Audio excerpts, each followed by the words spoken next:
All right, welcome to this video about understanding and reading bank product fees.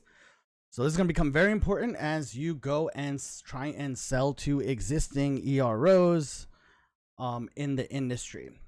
So a couple of bits of insight. Here are the important numbers to look at. You want to be looking at transmission fees, technology fees, refund processing fee, service bureau or franchise fees. Depending on the software, it'll be labeled a certain way.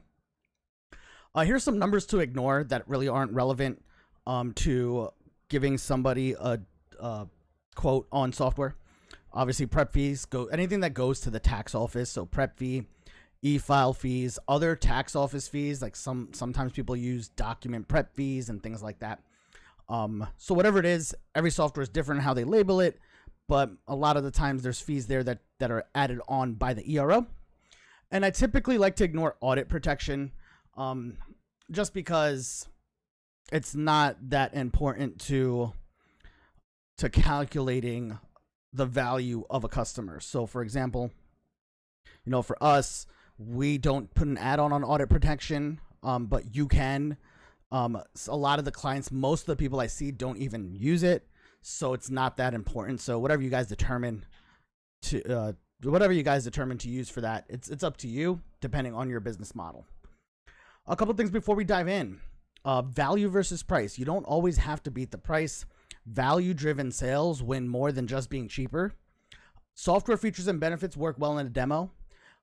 You can still make money if people are direct with software. Sometimes people think in the back of their mind, oh, if they're already paying the software company, how can I beat their price? And we'll have an example here for you in a minute. But don't forget and don't overlook the fact that if they are software direct, they're typically paying over $1,000, sometimes $1,500, $1,800 for software every year. So you could obviously give them a way better deal on that as well. So let's dive in to some live examples. So basically what I'm doing here, guys, is I am pulling examples of submissions that we have received that shows people's fees. So what I'm going to do is I'm just going to kind of pull up a little icon here. We're going to kind of ignore this whole section. We're ignoring. We don't really care about prep fees, e-file fees, other office fees. What we're looking at are very straightforward. We're looking at any service bureau fees, any transmitter fees, refund process fees, and you can ignore audit protection. So in this scenario, this person has a $50 service bureau fee, $29.99 transmitter fee, and a refund processing fee of $39.95. So what I'm going to do is I'm going to show you guys how you make money on this.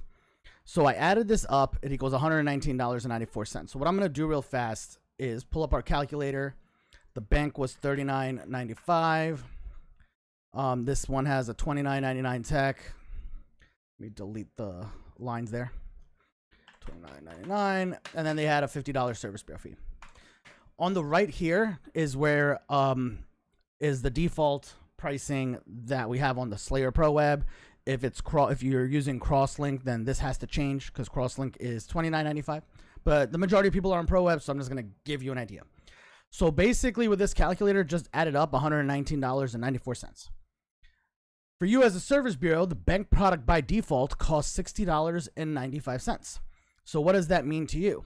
That means you can literally add $50 and still be $9 cheaper than that person's current deal. So if you do that and you're like, hey, this person does 150 bank products, they're actually worth $7,500 to you. I hope that makes sense. And then keep in mind, you guys have volume incentives. So depending on how big your service bureau is and your volume tiers, I'm just going to put $10 here.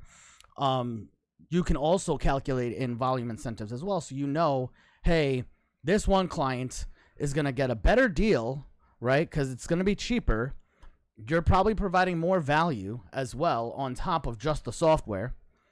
And you're going to make $9,000 on this person aside from what you collected up front. I mean, if you charge them money up front, that is an addition too.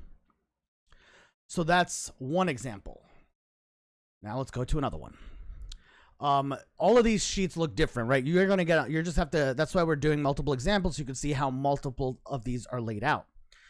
So in this scenario, we have a couple of things that I'm gonna get my highlighter tool here. A couple of things we're going to look at. Again, anything paid to the tax preparer. This is under this, and this is under one, tax preparation fees paid to tax preparer, ignore. And that's because that's adding up these e-file and other office fees. So completely ignore those. That's their money. Good for them.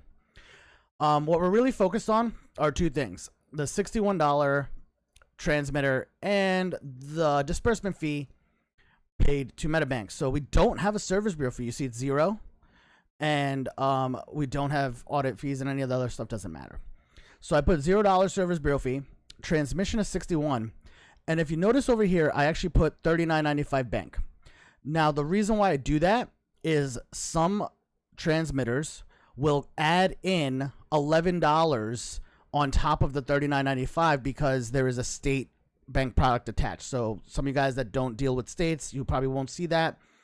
But a lot of you do have state bank products, and that's usually an $11 fee to print the state check or disperse the state refund. So I always just back it out because it really doesn't matter at the end of the day. I just use $39.95 when I see something like that. And in this scenario, we have a total bank product of $100.95. So we have a 61 trans and a $39.95 bank product. So let's go ahead and jump to the calculator. $61 trans.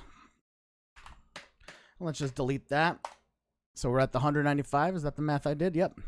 So again, bare minimum for you is $60.